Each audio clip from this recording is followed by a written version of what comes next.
But this is where you want to be for the podcast that connects life, pickleball, and truly love.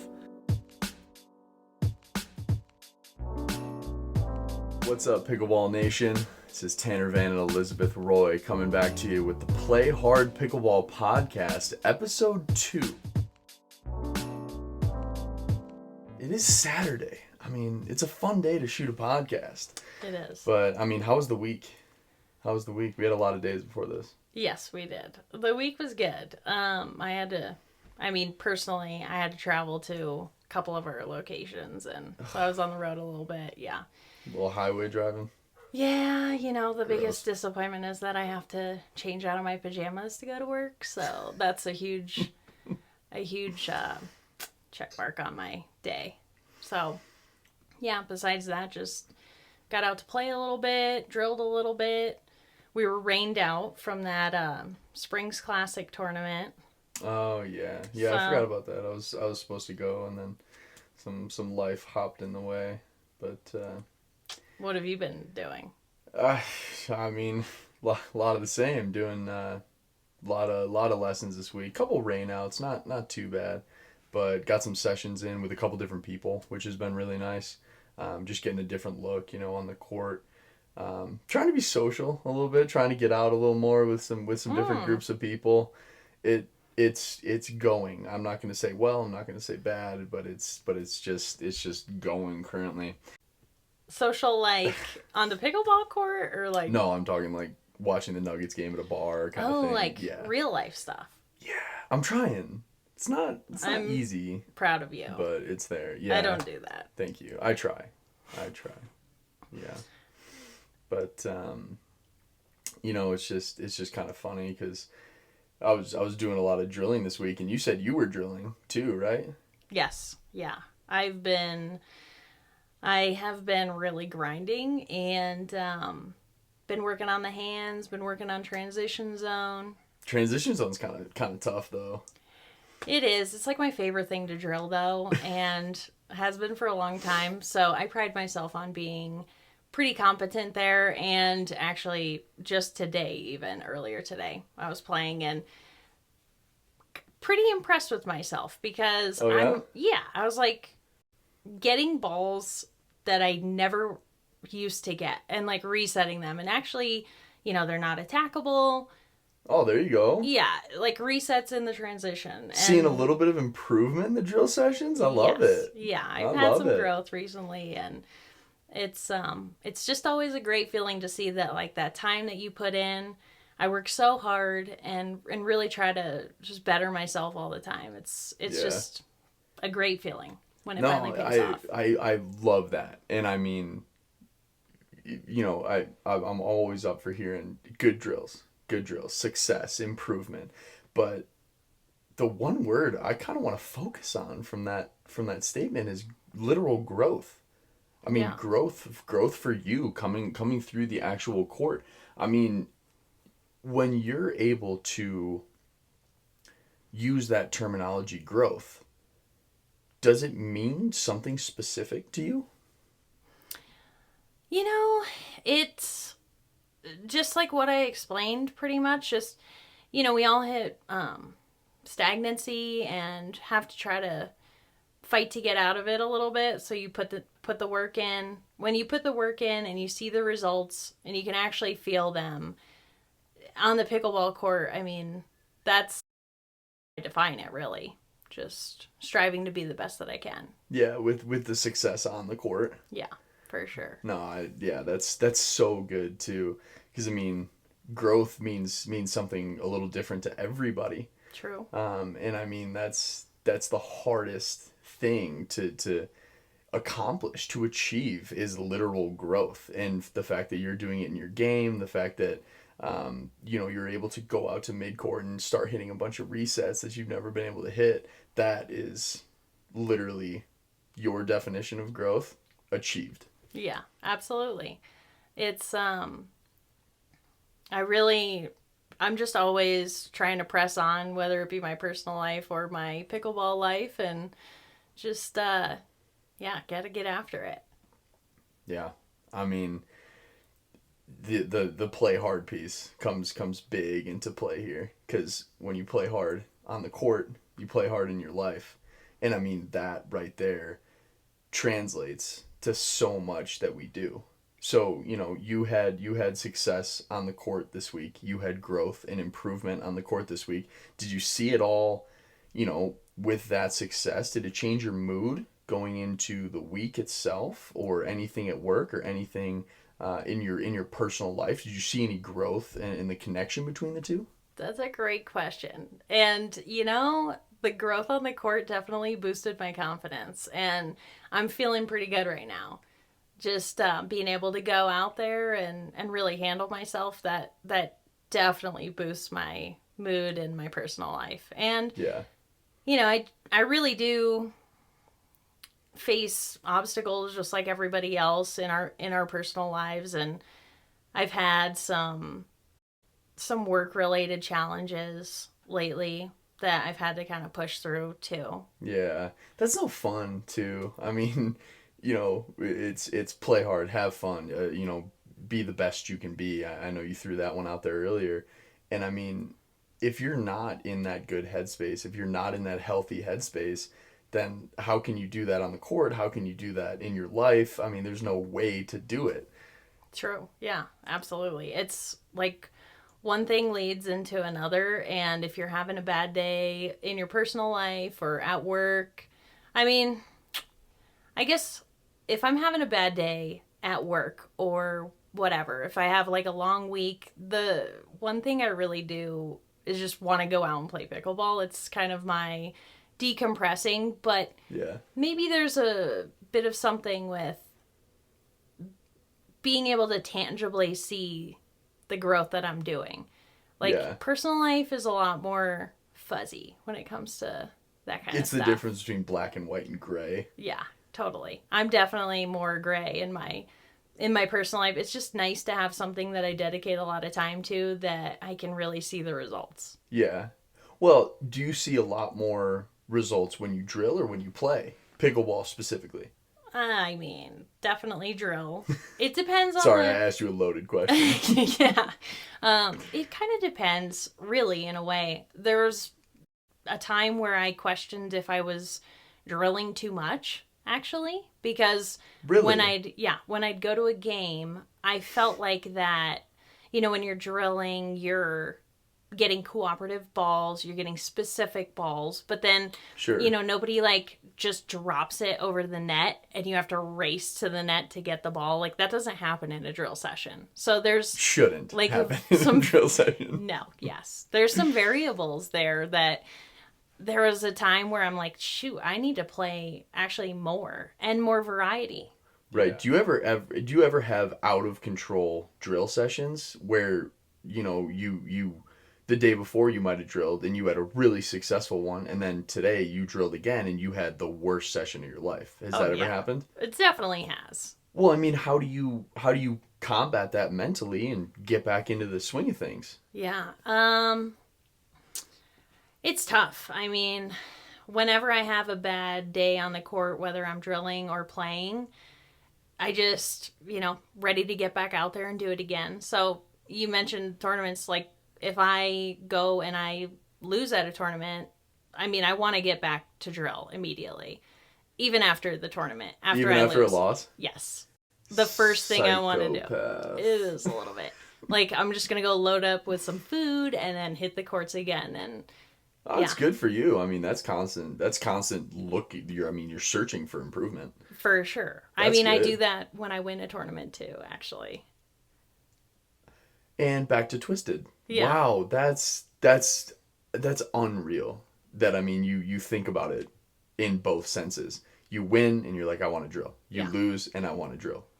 That's crazy to me. Yeah. I mean, your failures definitely teach you a lot, but so do your wins. And I just really have like a relentless pursuit to be the best that I can. And just, I know that I'm not going to be the best I'll ever be tomorrow, but if I put the time in now, it's just like going to the gym or something. It's still delayed gratification.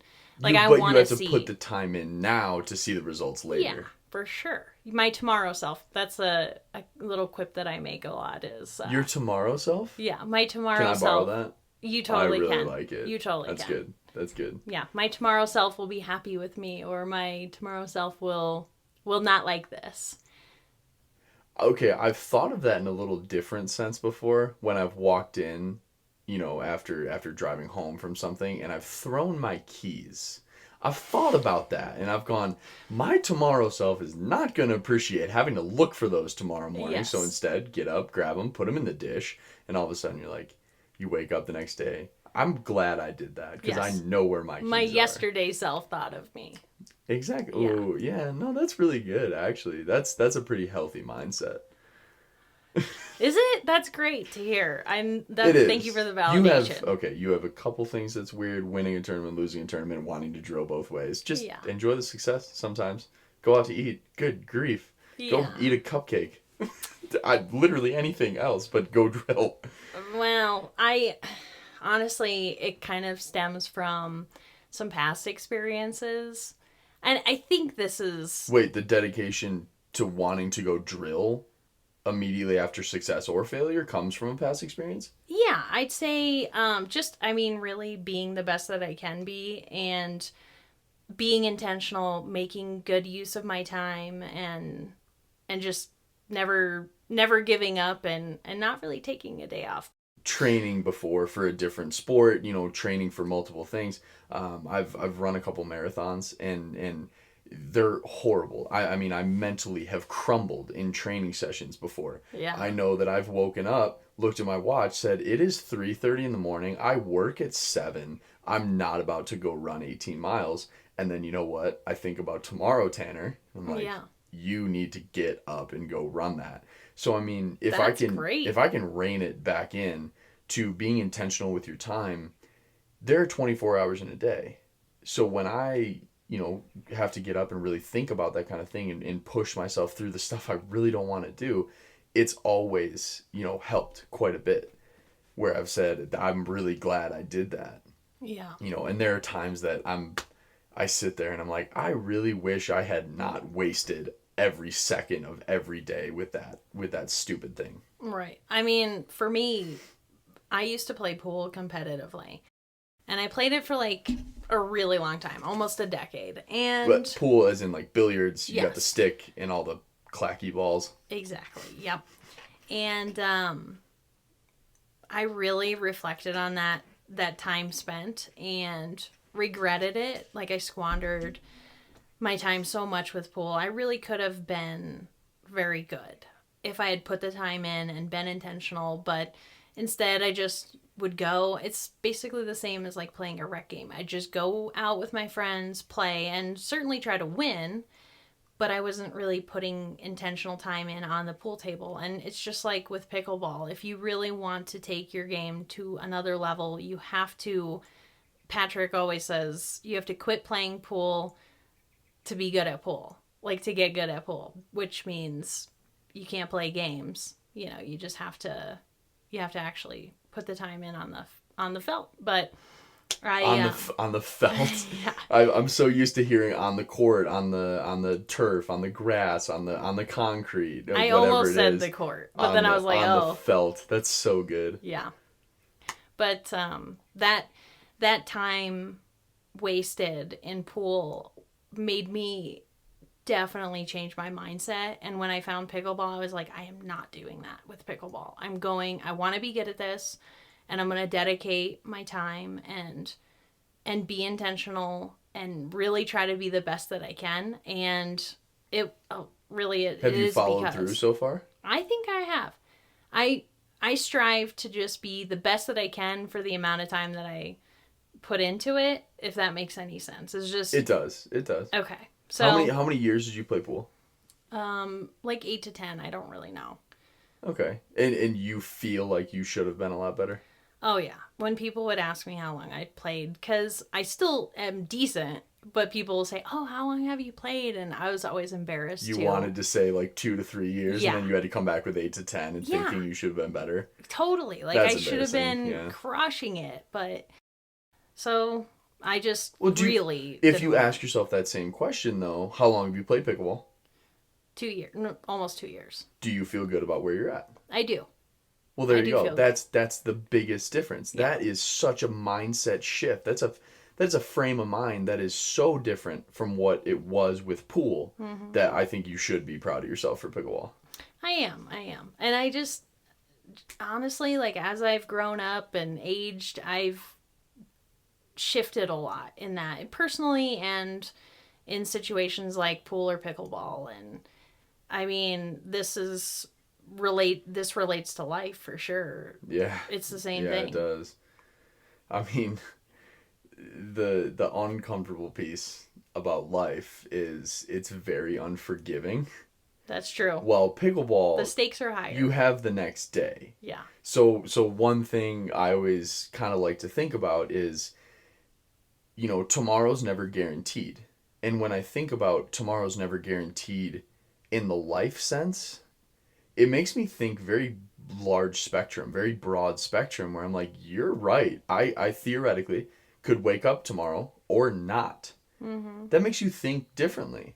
Totally. And right there, I mean, that just kicks into an entire new paradigm shift of you got to live intentionally, be intentional with your time, be purposeful with everything you do. Mm-hmm. Yeah, I mean, that's kind of the play hard mentality too, really, is just live every day to its fullest. And I admit that I don't always do this, but whether it's pickleball or life, like Patrick and I both agree on this, and this is a great piece for us to be married, like it's a big reason why we took those steps, is we think a lot alike in this. It's good. Yeah. I mean, that's I think you should be that way with your partner. For sure. But we just make sure that we go on trips, and Pat says to me all the time, like, I've done more with you in the time we've been together than I have in like most of my life. And the same is true for me. Like, I love that I have him to bounce that off of, and vice versa. Like, we hold each other accountable for like, he keeps hounding me to get my passport because we just, like, have talked about, we want to go to Greece, we want to go to, South America, and he's just like, we have a pool friend that's a travel agent. He's like, I'm meeting with her very soon. She's going to have some package options for us. Get your passport. He's literally said it like 10 times in the last 2 weeks. Do you have a note on your phone that says get your passport? No, but I know he'll just continue to remind me, so. Oh, that's good. Then you don't need a note. You have Pat's mouth. Finally something that he reminds me about. He's always like, remind me to, do this, do whatever. Do that, and do all these different things. Yeah. So now I have... Well, it's good it's the other way around. Now you both get a little taste of what it's like to be on the other side of it. Sometimes life throws you curveballs and a wrench in your plans. Does it ever?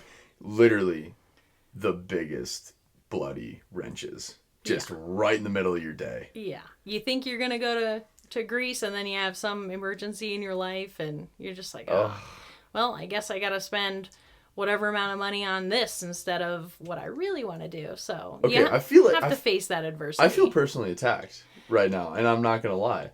That was a little mean. That was a very direct correlation to the fact that my car engine died not 3 months ago. That's so mean.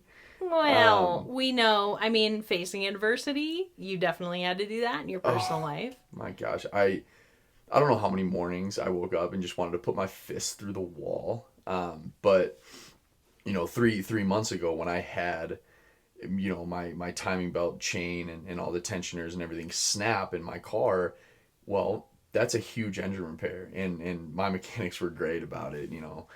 They fixed it, but I had to tow it to one place, and then they couldn't fix it. I had to tow it to another, and then I finally got it to my shop in Broomfield.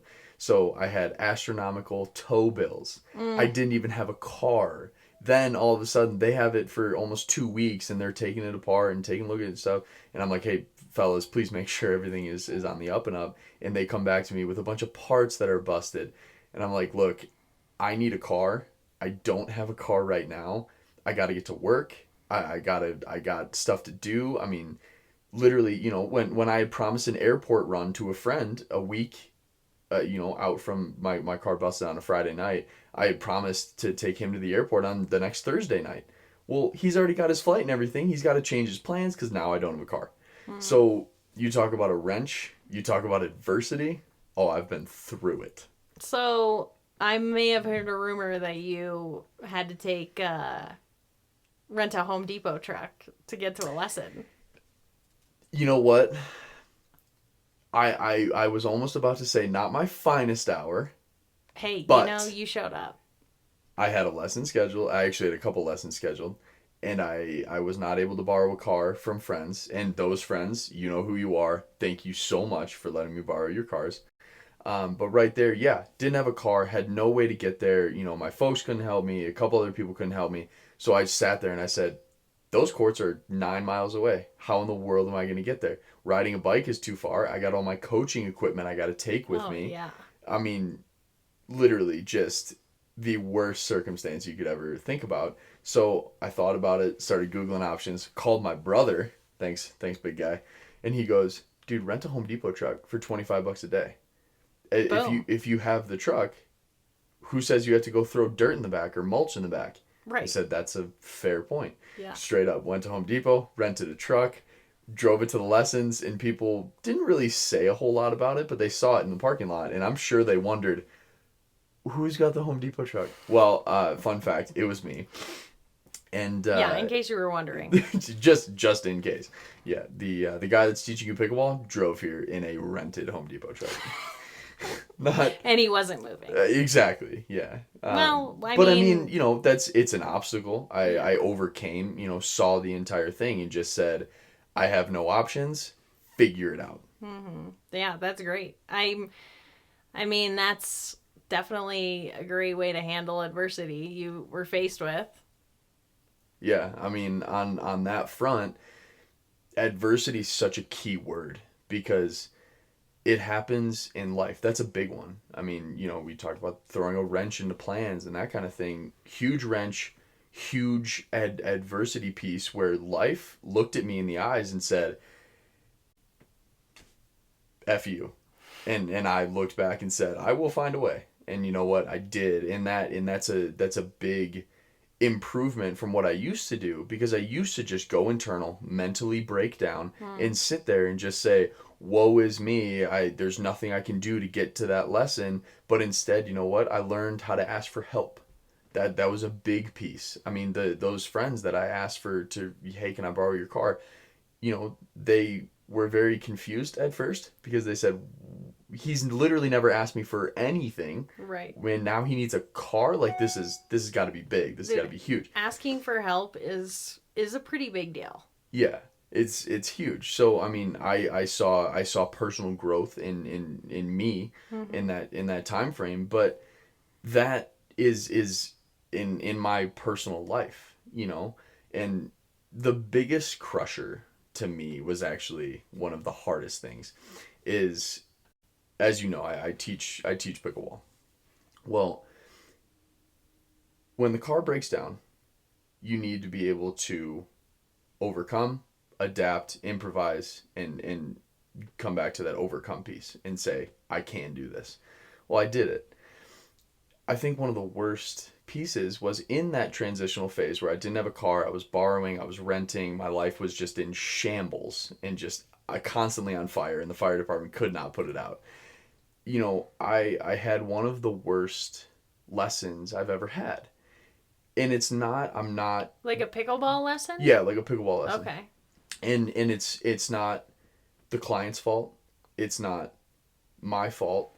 But I took the blame for the lesson. And it kind of went like this, where I got on the court and this individual struggled with me, with the way that I was attempting to teach them, with the way that I was attempting to show certain mechanics. They just were not grasping the concept. You weren't gelling. Yeah, exactly. We were not cooperating. We were not, and I won't even say getting along, because our conversation was good, but that was the only good part of the lesson. Ugh. Well, yeah, that noise tough. I relate to. So everything was in shambles in my personal life. I get to this lesson and it goes horrible. And I know it's only 60 minutes of my life, and I know it's only one person of the many clients that I have, but it rattled me to my core because, I pride myself on being able to give the highest quality lesson to everyone that I can. And right there, as hard as it is to admit, I failed. And nobody wants to sit there and say, I failed at this, I failed at that. No, but I failed to improve this person's game. I failed to gel with this person. I failed to be a part of this person's growth on the pickleball court. And that was really mentally just detrimental to me. So how did you push through that? Because I imagine you probably had to go to another lesson that week. 100%. I mean, I had to mentally reset. And this is something that I'm actually proud of. I'm proud of myself for being able to do it, but I did not just sit there like I used to do and say, woe is me, this person didn't like me, whatever else. No, I sat there and said, you know what, that's 60 minutes. All you have to do to that person is just say, hey, I'm really sorry that today did not work out the way you wanted it to, the way I wanted it to. If we can give it another shot, I think we should. And if not, then you know what, you part ways, and hopefully you do it amicably. And that's what I had to tell myself, was just, you can try as hard as you can. Sometimes it's just not it. Sometimes it's not meant to be. Sometimes it won't play out. It's not it. I'd say that's pretty big of you. I mean, to look at it like that. It was tough. And I mean, so many things have helped me learn that and to develop that healthy frame of mind, if you will. But compared to what I used to do, just that shutdown, breakdown of going internal and just sitting inside and just volcanoing slowly, I like to think there's a pretty big improvement, pretty big growth piece to me, being able to just say, you know what, breathe, let it go, water under the bridge, rain off your back, however you want to put it. That's what I had to sit and focus on, and just say that sometimes it doesn't work, and you've got to be mature about it. You've got to push through, and you can't just sit there and wallow. Shoot. Yeah, that's great. I mean, that's impressive. A lot of people will experience things like that and never push through and see it the way that you do. Like, there's a lot of people that just live their whole lives kind of with that mindset, and that's definitely an inspiration for me to not want to be like that, because it just sounds awful. Like, it's so good that you can sit in that negative mindset is just, I'm gonna say detrimental again, because it brings you down, it brings the people around you down, it changes the entire day, the week, the month, even the year sometimes. And I mean, all credit to I'm not sure if you know who David Goggins is. Oh, he's one of my favorites. Yeah, just absolute legend. The dude, what's his favorite phrase? Stay hard, MFers? Yeah. Something like that. Actually, just to interject really quick, I always, when I'm getting tired or being like a wimp on the pickleball court, I always say to myself, like, what would David Goggins say about this right now? Straight up. Yeah, and it's always... Yeah, he'd be disappointed. But it's about mental fortitude and physical strength, and saying, this is my obstacle, beat that obstacle. Yeah. Well, so right there, David Goggins was an ex-Navy SEAL, and I do a lot of reading, research on military branches. I've got some family in the military, and I've come across these podcasts of David Goggins and these interviews and stuff. Yeah, they're insane. I love it. After you listen to one, I feel like I could run through a brick wall. You do. Because he's just, it's inspiring, and also you can sit there and just say, if he can do it, why can't I? Sure. And you don't focus on the fact that he has all these accomplishments and, was a SEAL and all these different things. You just think about how he frames his mindset, and how he pushes through that obstacle. And Yeah. that is what I draw on in these, hugely adverse times. I don't have a car. What can I do to get around it? That's my obstacle. Get over it. Yeah. Get around it. One of my favorite phrases that I write on the edge of my pickleball paddles sometimes, depending on the mood and what tournament I'm in, the brackets and such, is I write, "Don't be a sugar cookie." So if you know anything about SEAL training, stuff like that, well, they do so much in the water, and then they have to run onto a beach. Well, when you're wet and you step into sand, what happens? Oh yeah, you're sinking. Yeah, you sink, you get all sandy, you get gross. Oh, well, totally. The Navy SEAL commanders and everything else, they call it being a sugar cookie. Oh, covered because in you're covered in sand, grains. and they don't let makes you sense. they don't let you shower or anything. You just have to sit there in misery and uncomfortable and cold. Yeah. And 100%. That's one of my favorite phrases. So I write it on the edge of my paddle. Don't be a sugar cookie. I like because that. right there you have to think about, dude, you're in pain because you just reached for a ball you shouldn't have reached. Well, guess what? They just did one of the hardest mental and physical tasks on this planet. Yeah. And you're complaining about reaching too far for a pickleball? Right. Get over it. Yeah. Don't be a sugar cookie, you absolute wuss. So it's just that mental piece of push, grind, fight. Yeah. So relating to pickleball, Yeah. what happens when you get into those tough spots where you are going to be a sugar cookie pretty quick? I'll be honest.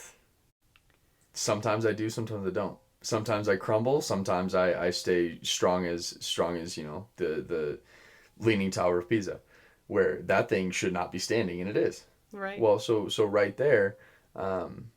Wait, hold on. Did it fall, or no? Is it still standing? I'm pretty sure it's still there. I really hope it's still standing, or else that was a horrible analogy. But right there, the angle is improbable, and it's standing. Right. Well, so sometimes, and it depends on. It depends on a couple things, how good the day was, how bad the day was. Well, that shouldn't matter. But to me, in this current day and age, in state, it still does. Where if I had a really good day, I can push through it. If I had a bad day, I'm going to sit there and kind of get all sugary and I'll break when I actually step in the water. So, pickleball specific, some days there is nothing that can stop me from taking a bad day to a good day. And sometimes everything stops me from that good day.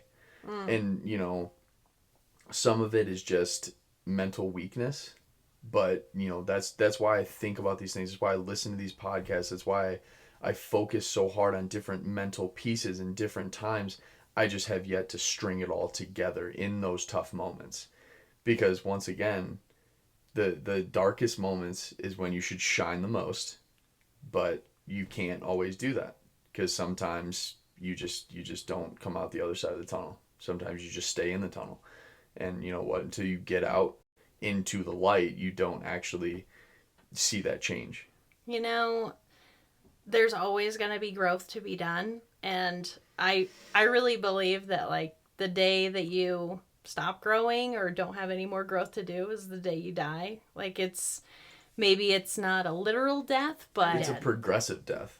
It totally is, yeah. And, being able to recognize that you're obviously, you're illuminating it. Like, you can see these issues that you need to work through, and you're making progress. And, like, progress is everything when it comes to growth. Like, it's pretty much the definition of it. It's just that forward momentum, so. And, I mean, you said it perfectly with your piece about intentionality, time, and being purposeful.